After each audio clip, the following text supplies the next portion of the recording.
Detail, reason, hold!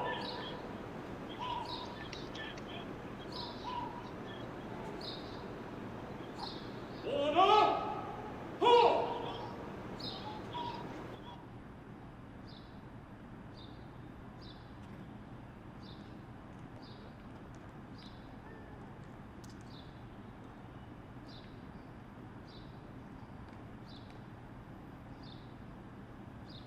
Begin. Ceremonial at E.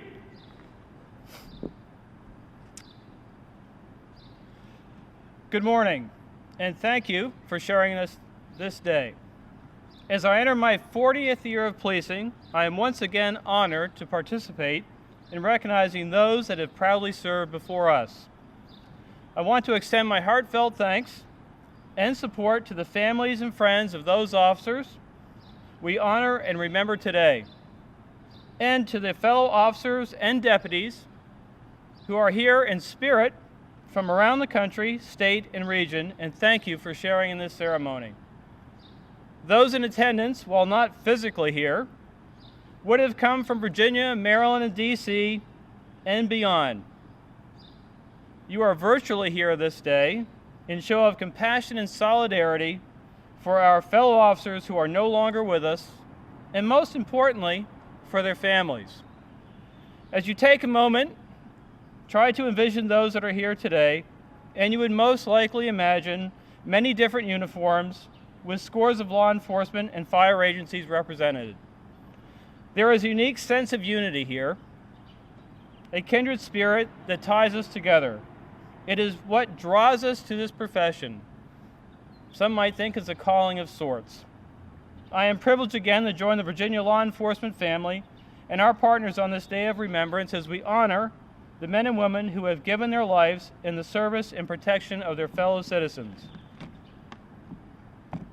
By the very nature of their vocation, law enforcement officers willingly and without hesitation put their lives on the line in the line of service to their fellow citizens. Their courage, training, dedication help keep us safe even as they put themselves in harm's way.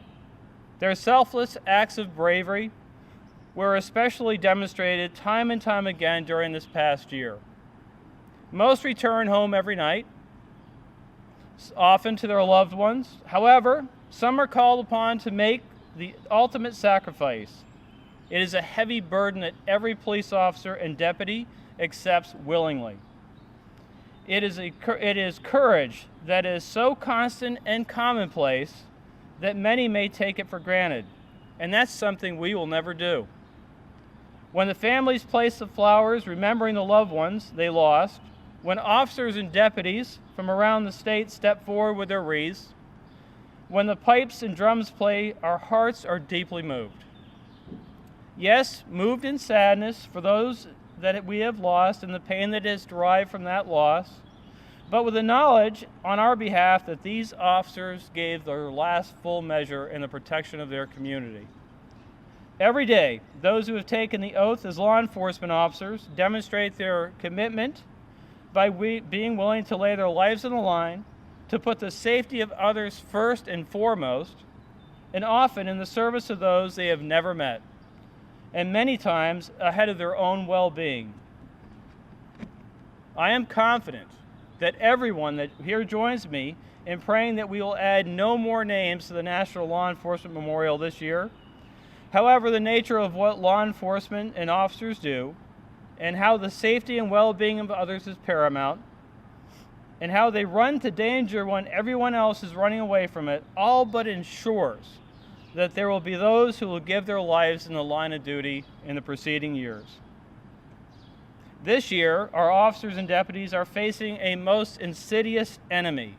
We are losing friends and family to a most unforgiving virus. So while this day, this week, is meant to honor law enforcement, I would be remiss not to recognize the peril that our partners in the medical community and the fire services are facing each and every day. Like our law enforcement officers, the men and women engaged in this life-saving endeavor willingly and without hesitation put their lives on the line in service to their community. As citizens protected by courage and vigilance, we need to take the time to say thank you. Thank you to those who stand between us and harm's way, and we also need to say thank you to the families represented here today. We can show our thanks not only by saying it by recognizing the challenges faced by the men and women who wear the badge, and then by supporting them in what they do each and every day. To Virginia law enforcement community, families, and officers, I personally say thank you for your service, and may God bless and protect not only our country and state, but also praise and protect those who wear the badge, that we may all be safe.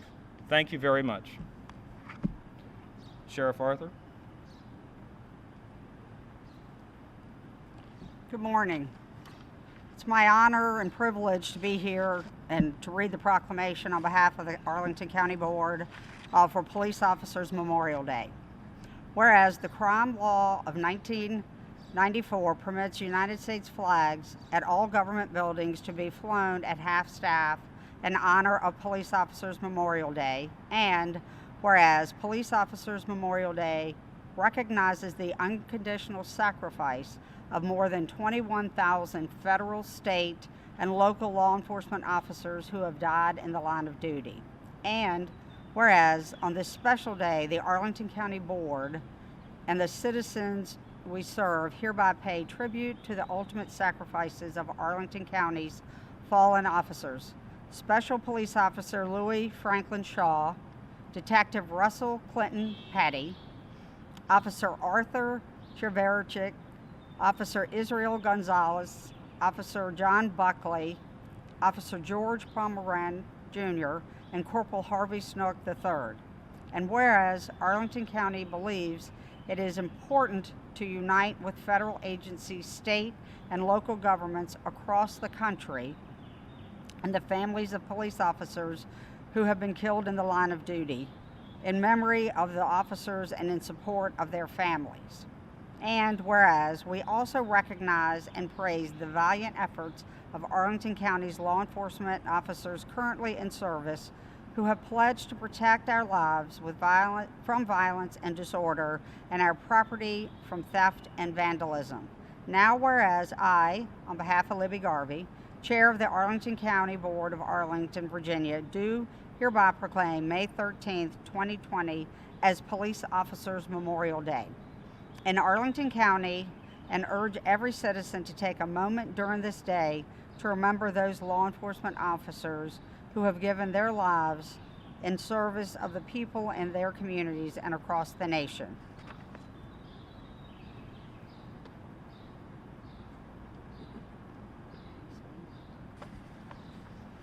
Detail. Attention. Right. Feet. Forward. March.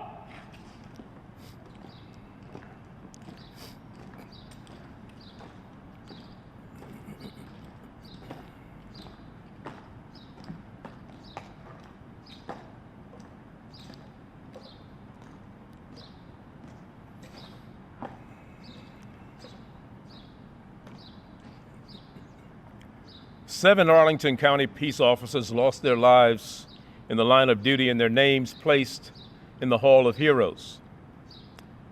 On December 6, 1935, Special Officer Louis Franklin Shaw lost his life in the line of duty when his police cruiser was struck by a fuel tanker on U.S. Route 1 near 4 Mile Run Creek. Officer Shaw and his partner were transporting a prisoner from Alexandria to Arlington when they came upon a disabled vehicle. Officer Shaw remained in the tow truck and the cruiser with the prisoner while his partner assisted directing traffic for a tow truck to remove the disabled vehicle. As Officer Shaw sat in the cruiser with the prisoner, the gasoline tanker truck failed to notice the cruiser, striking it and putting it into a telephone pole, causing it to burst into flames. Officer Shaw and the prisoner perished in the fire. We'll now have a moment of silence while a rose is placed on the statue for Special Officer Louis Franklin Shaw.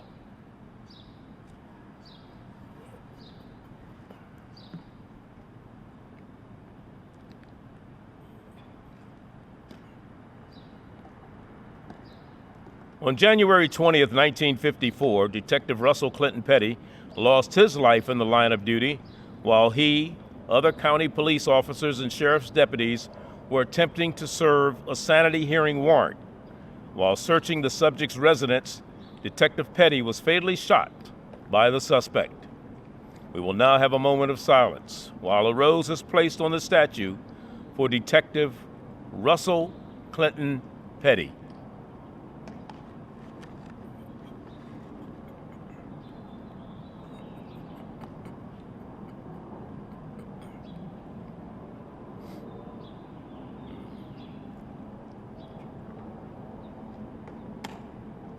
On December 5th, 1964, Officer Arthur Charvak lost his life in the line of duty while responding to a fire call at the Virginia Square Shopping Center.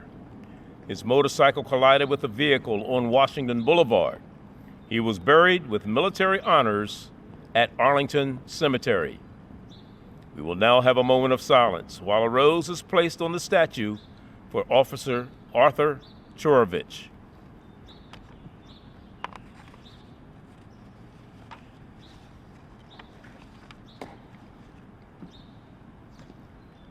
On October 25th, 1972, Officer Israel Peter Gonzales lost his life in the line of duty during a bank robbery at the Arlington Trust Company in Crystal City. Officer Gonzales entered the bank to conduct a routine bank check and encountered one of the robbery suspects disguised as a telephone workman. Officer Gonzales was shot numerous times. He succumbed to his injuries at Arlington Hospital. We'll now have a moment of silence while a rose is placed on the statue for Officer Israel Gonzales.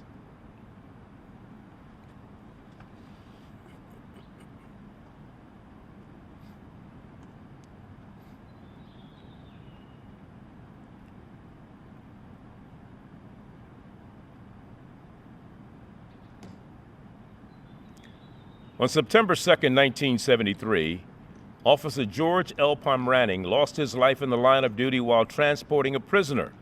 Officer Palmeranting and his partner, Officer Gerald Dawson, had arrested a subject that was believed to be under the influence of drugs and who struggled during the arrest, making a full search difficult. Officer Palmeranting sat in the back of the cruiser with the subject. During transport, the subject pulled a gun from his boot, shooting Officer Palmeranting 3 times, mortally wounding him and wounding Officer Dawson. We will now have a moment of silence while a rose is placed on the statue for Officer George Palmeranting.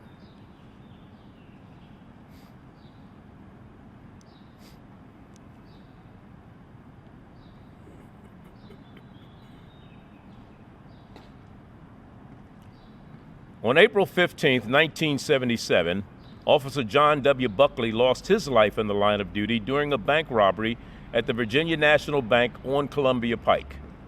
2 subjects entered the bank, took an undetermined amount of money, and shot out the surveillance cameras. As the suspects ran out of the Glebe Road entrance, they were confronted by Officer Buckley, who was responding to the silent alarm at the bank. Shots were exchanged, and Officer Buckley was struck in the chest and succumbed to his injuries at Arlington Hospital. We'll now have a moment of silence while a rose is placed on the statue for Officer John Buckley.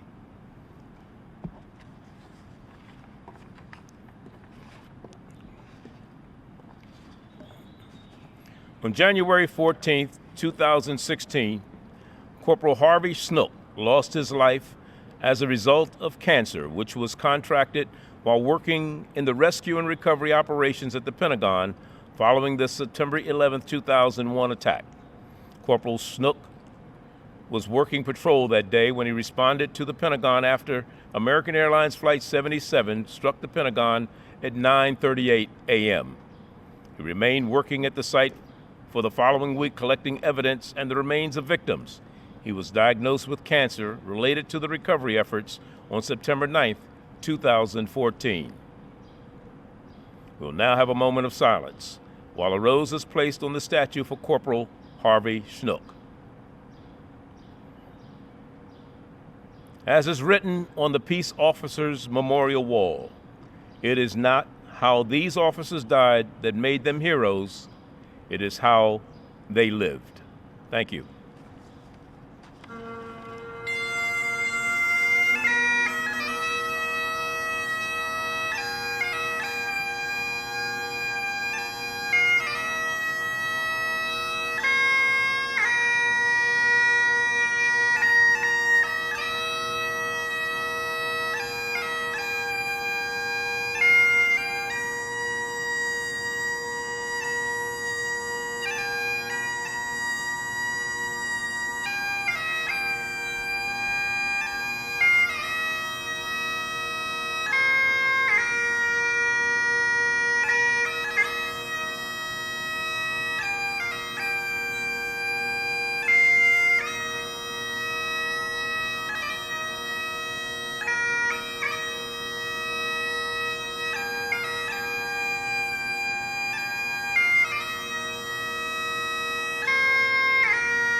Detail. Order. Halt. Detail. Ceremonial.